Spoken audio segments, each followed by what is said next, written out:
Years passed, and Yoon and Chai had a little girl named Seoni, who was as beautiful as her mother. She loved acting just like her mum and was as loving and sweet as she was, even though Yoon sometimes felt a little lonely because Chai was often so busy.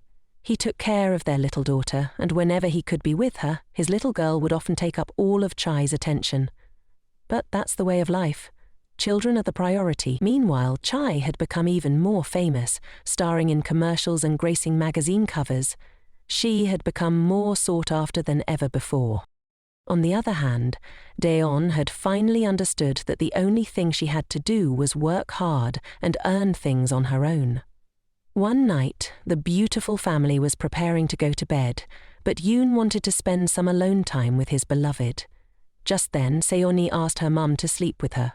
Although Yoon had promised that if Seoni was given a princess bed, she would sleep on her own, Chai explained to her the importance of keeping promises. She tucked Seoni into bed and, after seeing her fall asleep, went back to join Yoon. But he surprised her with a kiss, telling her how much he had missed her. One kiss after another, they were lost in the moment. Suddenly their little daughter walked in, upset. She asked if her dad was bothering her mum. Chai assured her that he wasn't, but Seoni asked why she had woken up.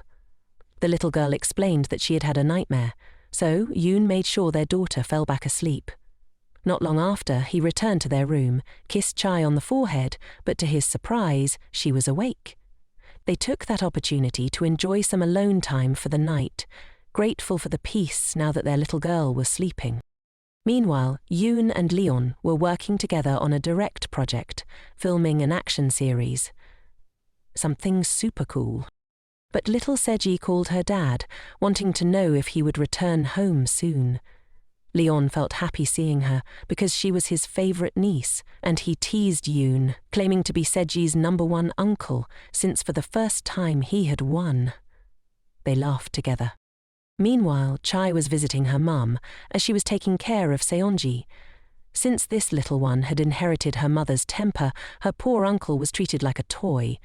Chai would scold her, telling her it was wrong to treat her mum that way, which made Seonji feel a little sad because it was true. But since this princess had a beautiful heart, she gave her uncle his favourite candy to cheer him up and hugged him tightly. The past was behind them, and it was time to be happy. That night, little Seoni told her mother that she had invited all her uncles to her birthday party, but she was still missing one, Seong. On the other hand, Sarah and John had a little boy, Seong, and they asked what he would wear to Seoni's birthday party. He replied that he didn't want to go. They called Chai to tell her that he wouldn't attend. Chai worried that her little girl would be disappointed, but the day of the party arrived. All her uncles called to hug her, but she wasn't in the mood and ignored them. Chai understood it was because Seong hadn't come, but suddenly they were about to cut the cake when Seji had disappeared. Everyone started looking for her, and then Sarah called, saying that Seji was with them. Seonji was furious and asked Seon why he hadn't come to her party. She told him that she only needed him, and if he would come, she would be happy. Holding hands, they happily walked together. Meanwhile, Chai informed Yoon that Seoni had been at Kay's house but was on her way back. He asked her who the girl looked like, and of course she resembled her mother. They reminisced about their childhood, while the two mischievous ones played hide-and-seek. In the library, some books fell, and Seong covered Seoji to protect her from getting hurt.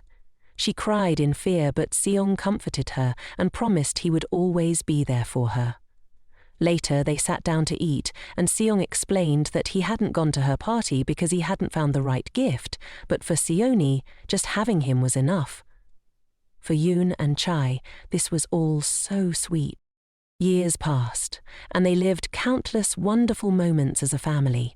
The little ones, Seonji and Seoni, grew up, and, just as they had promised as children, they stayed together for life.